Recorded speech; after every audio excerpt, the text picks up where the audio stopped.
નમસ્કાર મિત્રો, સ્વાગત છે તમારું પિન્ટુ સરકારી અપડેટમાં। આજે આપણે ગુજરાત વન વિભાગ તરફથી આવેલી એક બહુ જ જોરદાર ભરતી વિશે વાત કરવાના છીએ। અને જુઓ, આ કોઈ એવી તેવી નોકરી નથી, પણ સીધા જૂનાગઢના સક્કરબાગ ઝૂમાં વન્યજીવોની વચ્ચે કામ કરવાની એક સુવર્ણ તક છે। તો ચાલો આ જાહેરાતમાં શું છે એ બધું વિગતવાર જોઈએ। તો ચાલો શરૂ કરીએ। આ રહી એની ઓફિશિયલ જાહેરાત। ગુજરાત વન વિભાગે જૂનાગઢના આપણા બધાના જાણીતા સક્કરબાગ ઝૂ માટે કરાર આધારિત એટલે કે કોન્ટ્રાક્ટ બેઝ પર જગ્યાઓ બહાર પાડી છે। આ ભરતી સીધી સક્કરબાગ ઝૂ મેનેજમેન્ટ દ્વારા જ કરવામાં આવી રહી છે। તો સૌથી પહેલાં એ જ જાણી લઈએ કે આખરે કઈ કઈ પોસ્ટ માટે અરજીઓ મંગાવવામાં આવી છે। જાહેરાત પ્રમાણે ટોટલ 3 અલગ અલગ પદ છે। પહેલું છે સ્ટોરમેન, બીજું છે વેટરનરી કમ્પાઉન્ડર અને ત્રીજું છે લાઇવ સ્ટોક ઇન્સ્પેક્ટર, એટલે કે સ્ટોર મેનેજમેન્ટથી લઈને પ્રાણીઓની સીધી દેખરેખ સુધીનું કામ આમાં આવી જાય છે। હવે અહીંયા એક નાનો ટ્વિસ્ટ છે।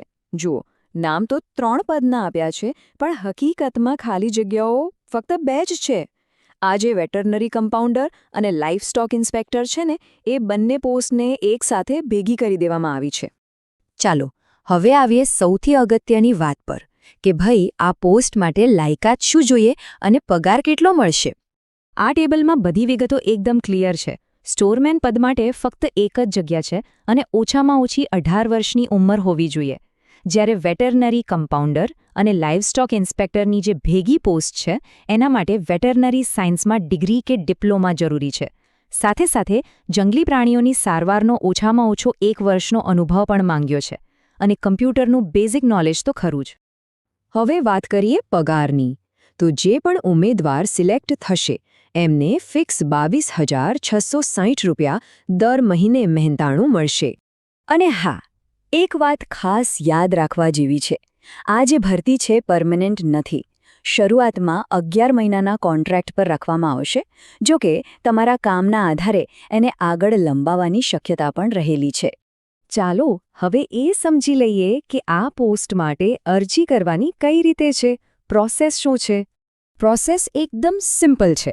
સૌથી પહેલાં તો તમારા બધા જ જરૂરી ડોક્યુમેન્ટ્સ જેમ કે ઉંમરનો પુરાવો, ભણતરની માર્કશીટ અને અનુભવના સર્ટિફિકેટ બધું ભેગું કરી લો।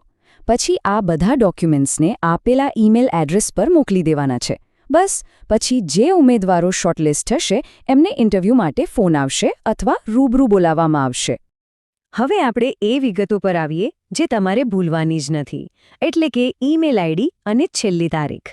આ રહ્યું એ ઈમેલ એડ્રેસ જેના પર તમારે તમારી અરજી મોકલવાની છે। સરનામું બરાબર નોંધી લેજો, જેથી તમારી મહેનત ખોટી જગ્યાએ ન જાય। અને આ છે સૌથી મહત્વની માહિતી। અરજી કરવાની છેલ્લી તારીખ છે 22 માર્ચ 2026। આ તારીખ નોંધી જ લેજો, કારણ કે આ તારીખ પછી આવેલી કોઈ પણ અરજી સ્વીકારવામાં નહીં આવે। તો છેલ્લી ઘડીની રાહ જોયા વગર ફોર્મ ભરી દેજો।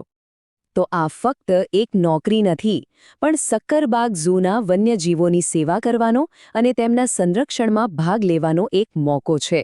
જો તમને પ્રાણીઓ પ્રત્યે પ્રેમ હોય તો આનાથી સારી તક ભાગ્ય જ મળશે। મિત્રો, દરરોજની સરકારી અપડેટ સૌથી પહેલાં મેળવવા અમારું ટેલિગ્રામ ગ્રુપ જોઈન કરો। લિંક ડિસ્ક્રિપ્શનમાં છે, હમણાં જ જોઈન કરી લો। તો મિત્રો, આ હતી સંપૂર્ણ માહિતી। જો તમને આ માહિતી ઉપયોગી લાગી હોય તો વિડીયોને લાઇક કરો, મિત્રો સાથે શેર કરો અને ચેનલને સબસ્ક્રાઇબ કરવાનું ભૂલશો નહીં। મળીએ ફરી એક નવી સરકારી ભરતી સાથે। જય હિન્દ, જય ગુજરાત।